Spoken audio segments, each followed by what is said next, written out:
Hey, good morning. Welcome to Integrative Preparedness. I'm Steve Smith.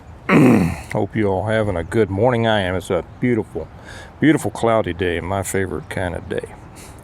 I just put a great interview with Marjorie Wildcraft over on the Patreon channel, and she brought up a great point that kind of fits in with what some people have suggested.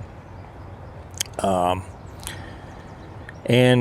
the question, and I forget if she asked the question or kind of made the statement, that the coming collapse might save us. And I found that to be a real interesting observation or thought. By the way, somebody put in a comment in here, you need to tell people how to get to Patreon because a lot of people don't know, and I didn't realize that. Patreon is our other channel, my other channel. It's not like I have a big operation here.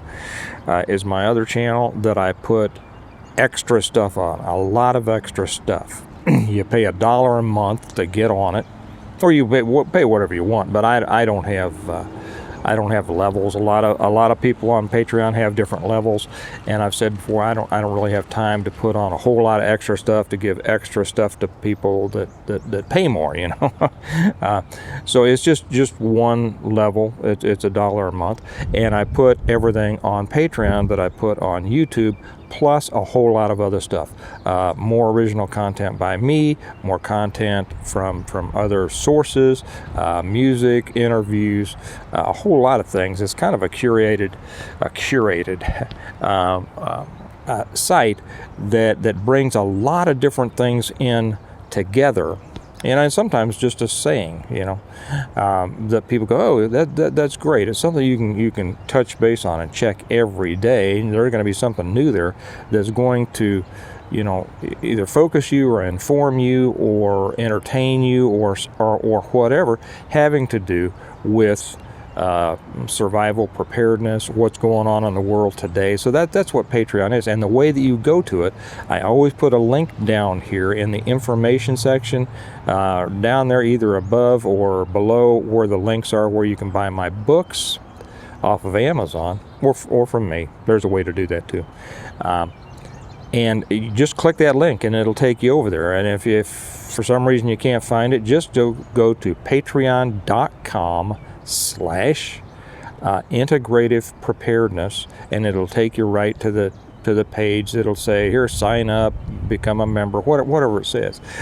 And so thanks for the viewer who suggested that. I didn't realize that people didn't know how to get over there, so I am sorry.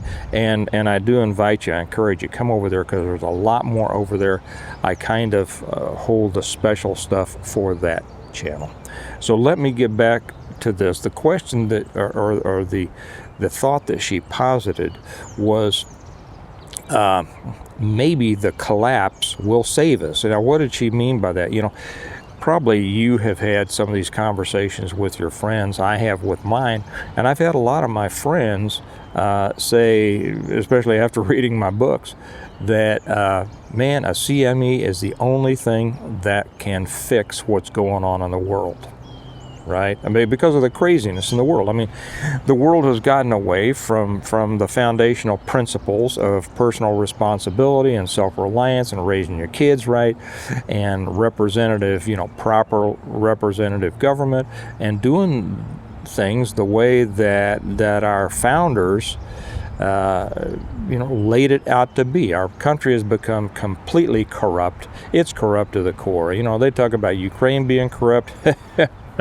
Yeah, take a peek into our government, right? I'm not telling you anything you don't know. Excuse me. Second cup of the day, one of my favorite times of the day. So that had been talked about in my circle, has been talked about in my circle for quite a while.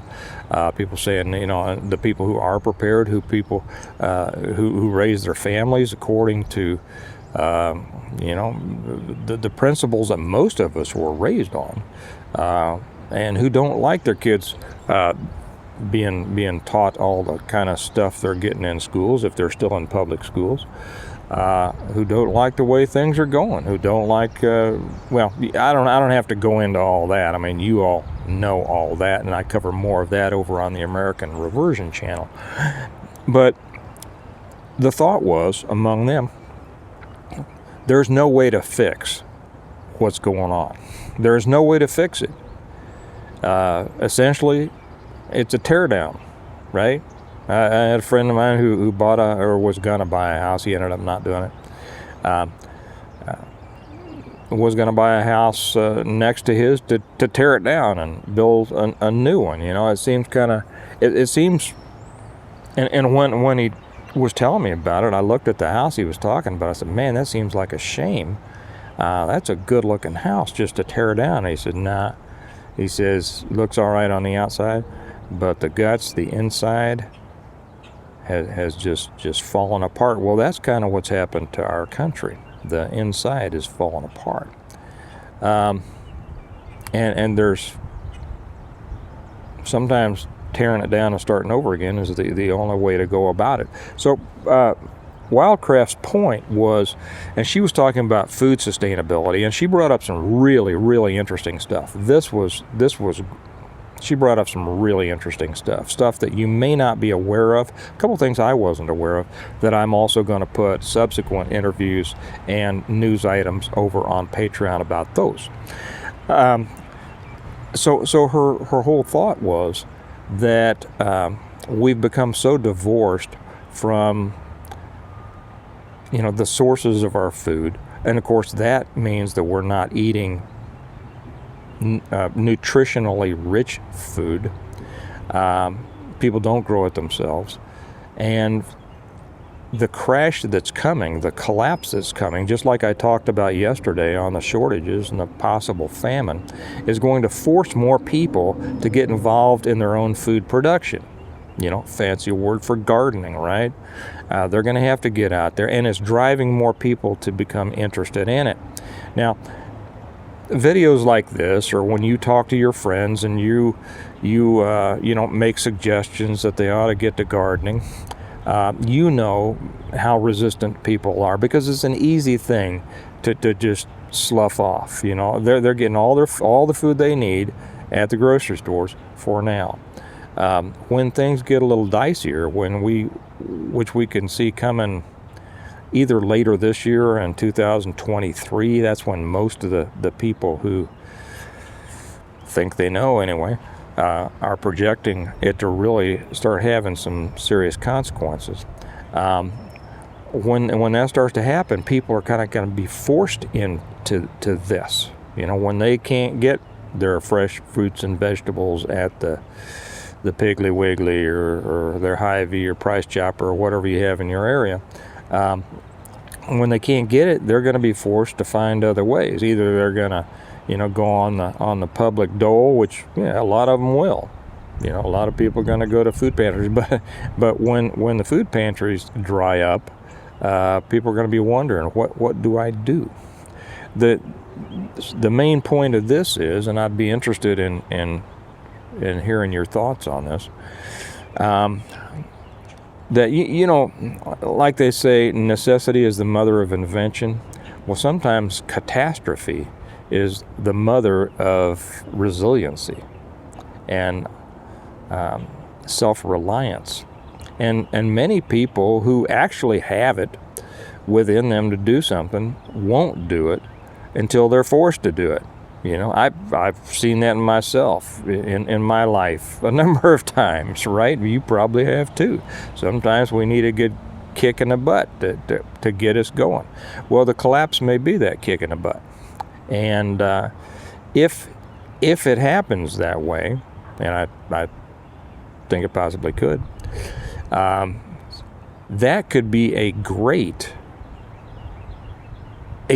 thing, in that it is a great impetus for more and more people to get back to being producers of what they consume. As a result, they're going to get a lot of things out of it. Those of you who garden or farm or homestead know this, know that I'm talking about. There's nothing like going out and picking food that you grew and going in and eating. And for those of you who may not have had that experience, like I said in yesterday's about gardening, try it. You will love it. If you will just get over this fact that it's too much work, or you don't know how to do it, or you've never been able to grow anything in your life, if you can get past that and you start doing it, it is a great feeling. I mean, it integrates you with life. I mean, you're not buying your life at the grocery store, and that's really what food is. Food is life. And when you have to buy your life from somebody that you don't know, who got it from somebody they don't know, from fruits from South America and all over the place, you're buying your life from people whose only interest in you is mercantile. I mean, it's money based. Now, there's nothing wrong with that. I'm a capitalist, but when you rely on that, you're robbing yourself of some very important benefits of being your own producer. And the first is, well, there are a lot of benefits. First off, it's a lot cheaper. It's a lot more rewarding. You become a part of your own sustenance. You do it the way God meant you to do it, to be honest. And then as you get better and better at it, you can be an example and a teacher for others, and it helps them. Like I say, there is nothing that beats being the person who raised the food they eat. So can this coming collapse? It sounds horrible. It really does, and it will be horrible, probably. Whether there's going to be a famine, I mean, there's people saying that there will be. I don't know. The thing I'm probably going to wait to put up tomorrow is a fascinating drill that was put on some years ago, and it had to do with worldwide famine. Whether that's going to happen, nobody can know. Nobody can tell. I think there's a possibility that it could. But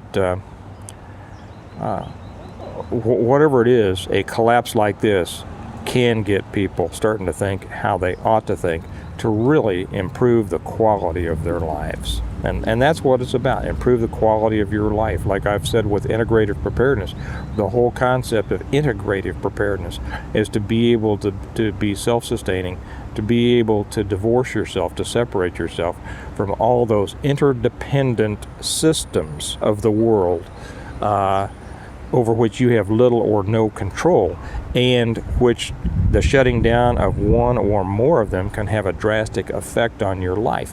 And that is not a quality life. When you're always worried about your life and its quality, depending on what other people do that you don't even know,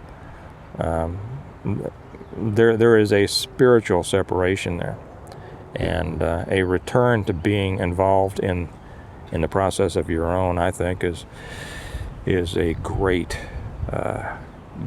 spiritual improvement and quality of life. So I'll let that go there. Let me know what you think on that. And kind of, like my friends say, I can't wait for an EMP or a CME. Well, I don't, Well, sometimes I feel that way. I won't lie. We're surrounded by so much idiocy that I'm ready.